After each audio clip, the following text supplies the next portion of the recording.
"We're done," Kyle texted. "Get your stuff from the storage unit."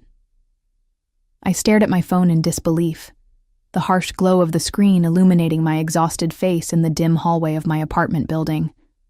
Well, what used to be my apartment. The new lock on the door gleamed mockingly in the overhead light, as foreign to me as the coldness in Kyle's message.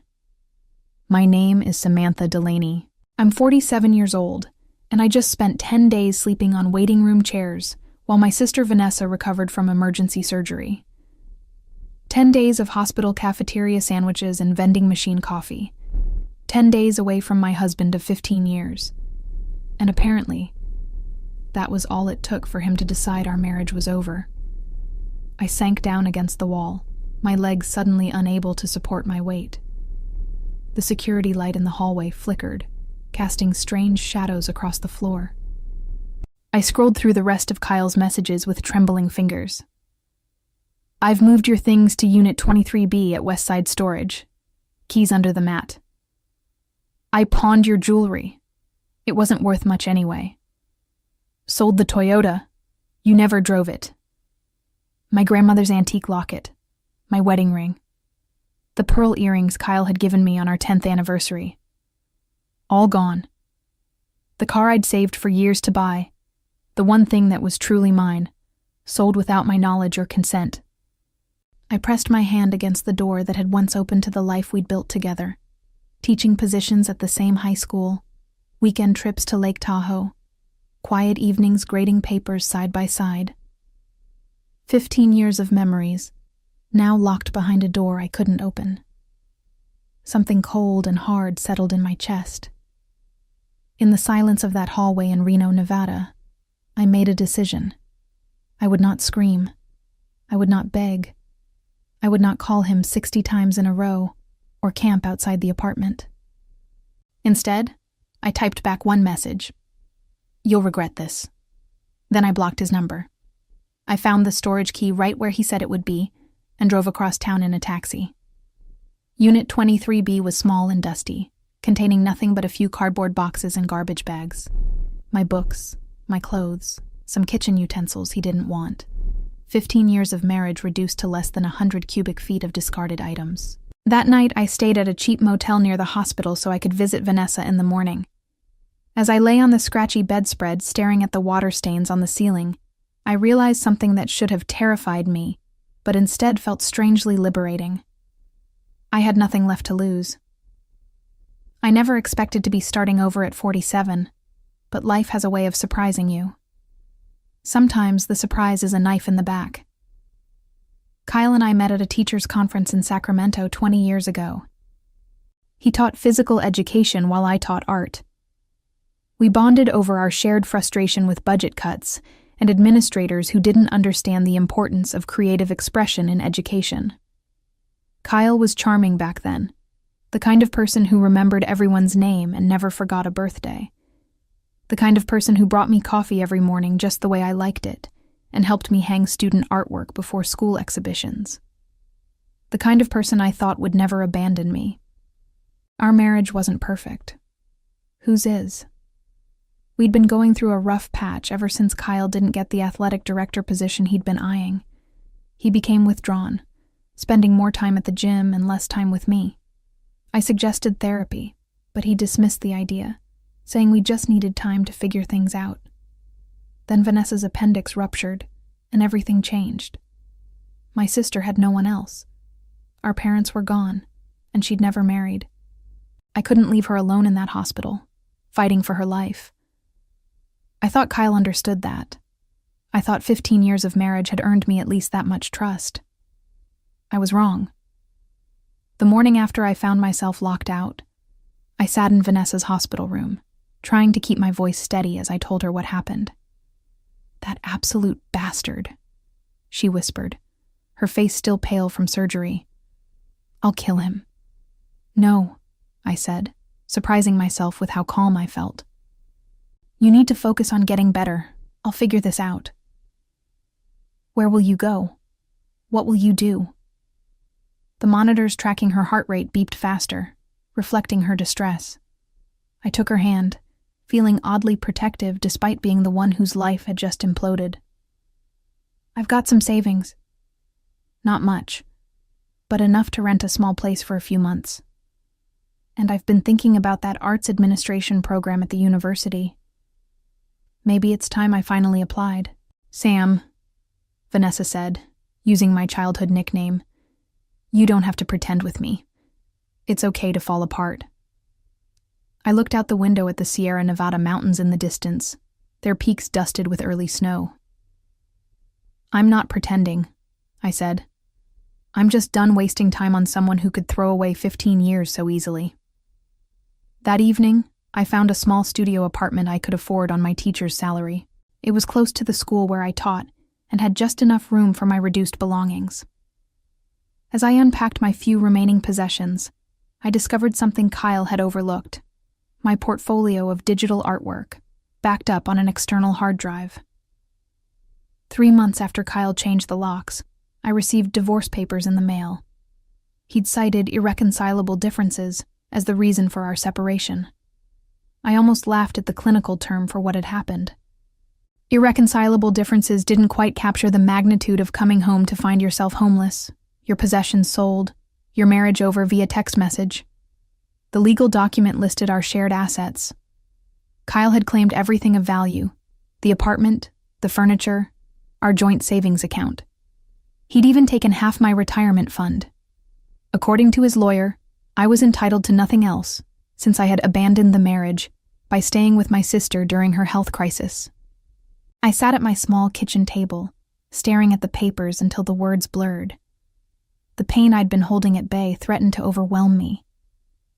For a moment, I considered calling Kyle, demanding an explanation, fighting for what was rightfully mine. Then my phone buzzed with a notification. An email from the university. I'd been accepted into the arts administration program with a partial scholarship. Classes would start in 6 weeks. It felt like a sign. I could spend months, maybe years, fighting Kyle in court for material possessions, or I could invest that energy in rebuilding my life. I signed the divorce papers without contesting his claims, much to the frustration of the lawyer Vanessa had insisted I consult. He's walking away with everything, the attorney warned. You're entitled to much more than this. I know what I'm entitled to, I replied, and I'll get it back my own way. That night, I called my principal and resigned from my teaching position, effective at the end of the semester. 20 years in the public school system ended with a 10-minute conversation. I felt a momentary pang of regret for the students I'd leave behind, but I knew this was necessary. I couldn't risk running into Kyle in the faculty lounge or the parking lot. I couldn't teach in a place where people would whisper about my failed marriage. When I told Vanessa my decision, she was skeptical. You're letting him win, she argued. That school was your life before him. That's the problem, I said. Everything in Reno reminds me of Kyle. The school, our favorite restaurants, the park where we used to walk on Sunday mornings. I need a clean break. And then what? She asked. You'll get your degree and... I showed her the digital art portfolio I'd been working on. Illustrations, animations, and interactive designs I'd created over the years as a hobby. There are art therapy programs around the country using digital tools to help people process trauma, I explained. I've been researching them. With my teaching background and this degree, I could develop something similar. Vanessa studied my work, her expression softening.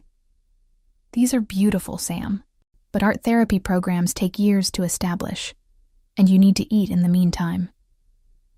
I've applied for a night job at the university library, I said. Between that and my scholarship, I'll manage. I have to try, Van. I need something that's completely mine. As I left her house that evening, the winter sun setting behind the mountains, I felt the first stirrings of something I hadn't experienced since finding that new lock on my apartment door. Hope. My new life developed a rhythm. Days in class, evenings at the library, late nights working on my portfolio. I barely had time to think about Kyle or what I'd lost, which was exactly what I needed. 6 months into the program, I was approached by Professor Winters after her grant-writing seminar. She was a formidable woman in her 60s with silver hair and piercing blue eyes that seemed to look straight through you. "Your project proposal was exceptional," she said, her tone matter of fact. "The digital art therapy concept has potential." "Thank you," I replied, trying not to show how much her approval meant to me. "There's a summer fellowship available through the Carson Foundation. It provides funding for innovative arts initiatives with social impact." She handed me a brochure. "The deadline is next week. I suggest you apply." That night, I stayed up until dawn refining my proposal. An accessible digital art therapy program designed for people experiencing major life transitions, divorce, bereavement, illness. Users would move through guided creative exercises that helped them process their emotions through visual expression. I called it Canvas Art Therapy Reimagined. 2 months later, I received the fellowship. It wasn't life-changing money, just $15,000, but it was enough to develop a pilot version of the program. I hired a programmer from the computer science department to help build the platform and spent every free moment creating content. By the time I graduated with my master's degree, Canvas was ready for limited release. We invited 50 participants to test the program: cancer patients, recently divorced individuals, people who had lost loved ones. Their feedback was overwhelmingly positive. "For the first time, I could express what I was feeling without having to find the words," wrote one participant. "I look forward to my Canvas time every evening," wrote another. "It's helping me rebuild myself." I secured a small office space in downtown Reno with the last of my fellowship funds. It wasn't much, just a desk, a computer, and a view of the city where my old life had unraveled. But it was mine. I launched Canvas officially on the 1-year anniversary of the day Kyle had changed the locks. The first month brought 30 subscribers. The second month, 50. By the third month, we had over 100 people using the platform regularly. It wasn't enough to support me financially. I still worked at the university library 4 nights a week. But it was growing. Then came the email that changed everything. "Ms. Delaney, I'm a producer with National Morning. One of our staff members has been using your Canvas program to cope with her mother's cancer diagnosis, and she's shared her experience with our team. We're interested in featuring Canvas in our Innovations in Mental Health segment. Would you be available for an interview?" My hands shook as I read the email. National Morning was watched by millions of people across the country. This kind of exposure could transform Canvas from a struggling startup to a recognized brand overnight. I immediately called Vanessa. "This is it," she said, her voice vibrating with excitement. "This is how you show Kyle what he threw away." I paused, realizing something important. "I haven't thought about Kyle in months," I said slowly. "This isn't about him anymore. This is about what I've created." And it was true. Somewhere along the way, in the late nights and early mornings, in the code reviews and content creation, in the feedback sessions and grant applications, I had stopped defining myself by what I'd lost. I had become someone new, someone I liked better than the woman who had been so devastated in that hallway. The day before the interview was scheduled to air, I received an unexpected visitor at my small office. Janet, my former colleague from the high school art department, stood in the doorway, looking uncomfortable. "I hope you don't mind me stopping by," she said. "I saw the promos for your interview tomorrow and, well, I thought you should know. Kyle's been fired." Janet perched on the edge of the chair across from my desk, clearly uncomfortable with her role as messenger. "He's been selling equipment from the athletic department," she explained. "Weights, uniforms, even electronics from the coach's office. The new athletic director noticed the discrepancies in the inventory and started investigating. They found receipts from pawn shops all over town."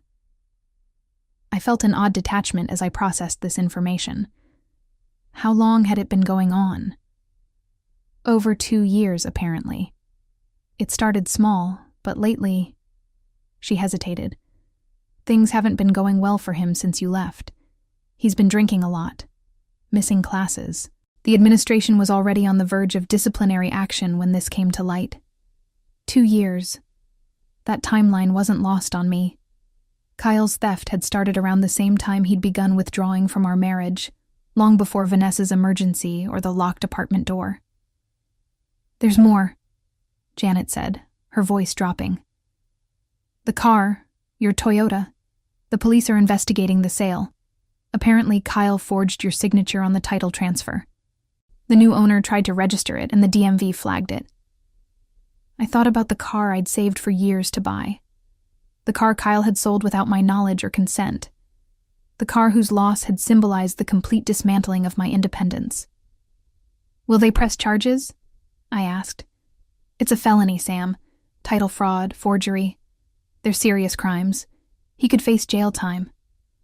I should have felt vindicated. Wasn't this what I'd promised when I texted, "You'll regret this"? But instead, I felt hollowed out. The man Janet described, drinking, stealing, forging documents, was a stranger to me. After she left, I sat in my quiet office, watching the sun set over the mountains. My interview was scheduled for 7 a.m. Eastern Time tomorrow, 4 a.m. in Nevada. I should have been reviewing my talking points, preparing for questions. Instead, I was thinking about Kyle, trying to reconcile the man I'd married with the person he'd become. My phone buzzed with an incoming call. The number was unfamiliar, but the Reno area code told me enough. I answered without speaking. "Samantha?" Kyle's voice was rougher than I remembered, with an edge of desperation. "Please don't hang up." I remained silent. "I saw the promo for your interview. You look really good. I'm happy for you." Still, I said nothing. "I know you know about the school, about the car. I messed up, Sam. I messed everything up." His voice broke. "I've been trying to call you, for months, for over a year. 365 calls. You never answered." I hadn't known about the calls. I'd blocked his number that night in the hallway and never unblocked it. Whatever messages he'd sent had disappeared into the digital void. "Say something, please." Finally, I spoke. "What do you want, Kyle?" "I want to apologize. I want to explain." "I don't need your explanation," I said, surprised by the steadiness in my voice. "Whatever you did, whatever your reasons were, it doesn't matter anymore." "Sam, no," I said firmly. "You don't get to call me that. You don't get to pretend we're still close. You threw me away like I meant nothing. You sold my possessions. You locked me out of my own home." "I was desperate," he whispered. "I had gambling debts. I was scared and stupid and—" "Stop," I interrupted. "I'm not interested in your excuses. You made your choices. Now you're facing the consequences." There was a long pause. When he spoke again, his voice was hollow. "The police want me to turn myself in tomorrow. Then that's what you should do." "Will you be back from New York by then? Could we meet? Just once?" I closed my eyes, feeling the weight of our shared history pressing down on me. 15 years of marriage, the good days and bad, the life we'd built, and the way it had ended. "No," I said finally.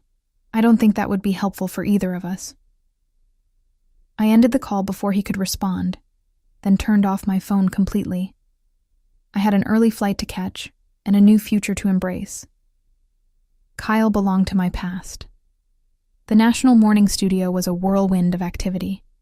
Production assistants with headsets rushed past, camera operators adjusted equipment, and makeup artists fussed over the hosts and guests. In the green room, I sipped water and tried to calm my nerves. 5 minutes, Ms. Delaney," a young woman with a clipboard informed me. I nodded, smoothing the sleeves of my blue blazer, the most professional item in my limited wardrobe. Beneath the jacket, my heart hammered against my ribs. "You're going to be great," the makeup artist assured me as she applied a final touch of powder. "Just remember to look at Jessica, not the camera." Jessica Chen, the host of the Innovation segment, had a reputation for thoughtful interviews, Still, I ran through potential questions in my mind, rehearsing answers about Canvas, its development, and its impact. What I wasn't prepared for was her first question after the cameras started rolling. Samantha, Canvas was born from your own experience with loss and transition. Can you tell us about that journey? I froze momentarily. In all our pre-interview communications, we'd focused on the program itself, not my personal history. But as I looked into Jessica's kind eyes, I realized this was an opportunity to reach people who might be sitting where I had been, hollow and hurting, needing a way forward. 2 years ago, I began.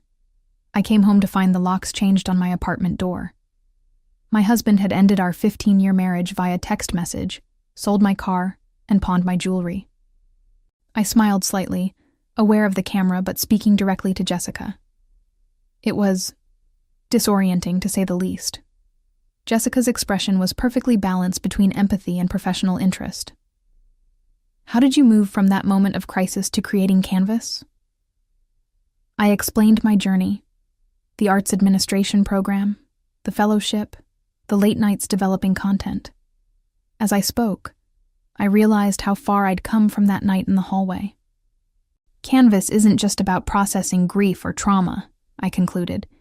It's about reclaiming your narrative, finding beauty and meaning in the midst of chaos. It's about rebuilding. The interview flew by.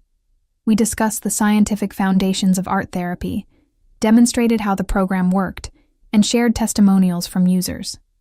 Before I knew it, Jessica was wrapping up the segment. Canvas is currently available for individual subscribers, but you have bigger plans, correct? I nodded.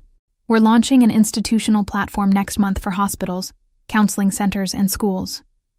We've already partnered with 3 major healthcare networks to offer Canvas to their patients. Impressive growth for a program that began as a personal healing journey. Thank you for sharing your story with us today, Samantha. As the cameras stopped rolling, Jessica leaned over. That was fantastic. You're a natural.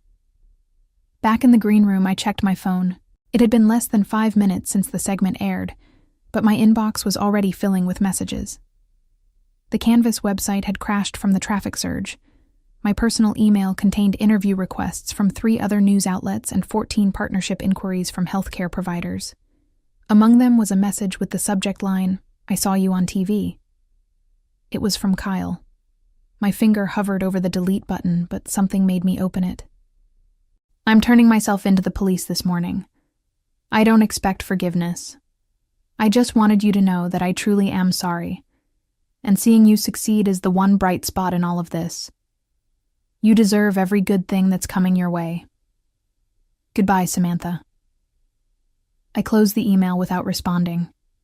Whatever closure Kyle needed, he would have to find it without my help. I had a crashed website to fix, interviews to schedule, and partnerships to evaluate. I had a life to live, one that no longer revolved around the man who had once thought he could discard me. 2 years after the national morning interview, Canvas had become more successful than I ever imagined. We had offices in Reno and San Francisco, a team of 20 employees, and over 1.5 million users worldwide. Our institutional platform was being used in hospitals across the country, and we'd recently launched a specialized program for veterans with PTSD. I was in New York again, this time to accept an award at the Digital Health Innovation Gala. The event was being held at an elegant hotel ballroom filled with healthcare executives, tech entrepreneurs, and investors. As I sat at my table, watching other honorees give their speeches, I felt a mixture of pride and disbelief. How had the broken woman in that hallway transformed into this person, the founder and CEO of a thriving company, about to receive recognition from industry leaders? And now, announced the host, the Impact Award for Mental Health Innovation goes to Samantha Delaney, creator of Canvas. The applause was thunderous as I made my way to the stage. From the podium, I could see hundreds of faces looking back at me, including James, my partner of 8 months, who was beaming from our table. Thank you, I began, my voice steady and clear. Canvas was born from necessity. When my life fell apart, I needed a way to put the pieces back together. What I discovered was that creativity isn't just an escape, it's a pathway to healing. As I continued my speech, something caught my eye at the back of the room. A familiar figure standing near the exit, watching intently. Kyle. Older, thinner, his once confident posture now slightly hunched. I didn't falter. I didn't acknowledge him. I simply continued speaking about Canvas, about our vision for the future, about the millions of people we hope to help. In closing, I'd like to share something a user wrote to me recently. Canvas helped me realize that my story didn't end with my loss. It was just the beginning of a new chapter. That's what I hope Canvas offers to everyone who uses it, not just healing, but the chance to rewrite their story. The audience rose in a standing ovation. From the corner of my eye, I saw Kyle slip out the door, disappearing as quietly as he had appeared. After the ceremony, James and I were mingling with guests when an event coordinator approached me. "Ms. Delaney, there's someone who would like to speak with you privately. He says it's important." I knew who it was before she described him. "Tell him I'll meet him in the lobby in 5 minutes." James looked concerned. "Everything okay?" "It's fine," I assured him. "Just some unfinished business. I won't be long." Kyle was sitting on a bench near the hotel's grand entrance, looking out of place in his worn suit among the polished marble and crystal chandeliers. He stood when he saw me approach. "Congratulations," he said, his voice hoarse. "I read about the award in the business section. I hope you don't mind that I came." "How did you get in?" I asked. I told them I was with Oak Ridge Health. "They're one of your partners, right?" A ghost of his old smile appeared. "I've been following your success." I felt nothing. Not anger, not satisfaction, not even pity. Just a profound neutrality, as if I were speaking to a stranger who happened to share some of my memories. "I served 14 months, he said when I didn't respond.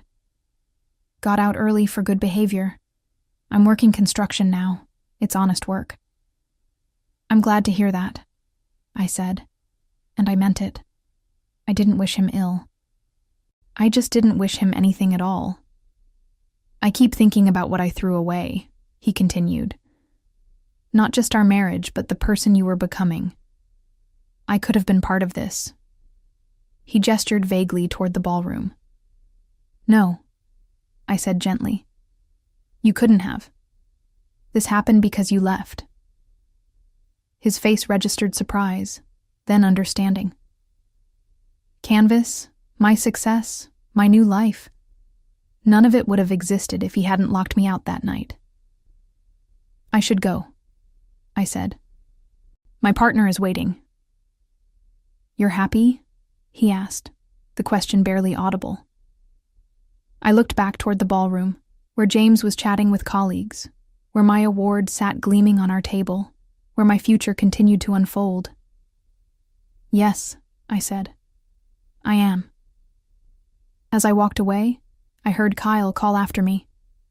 "Samantha?" I turned. "You were right," he said. "I regret it, every day."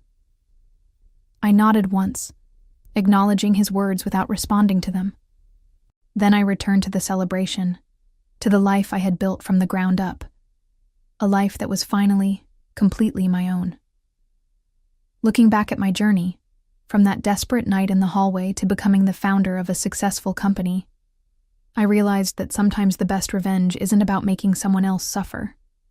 It's about ensuring they can see exactly what they lost.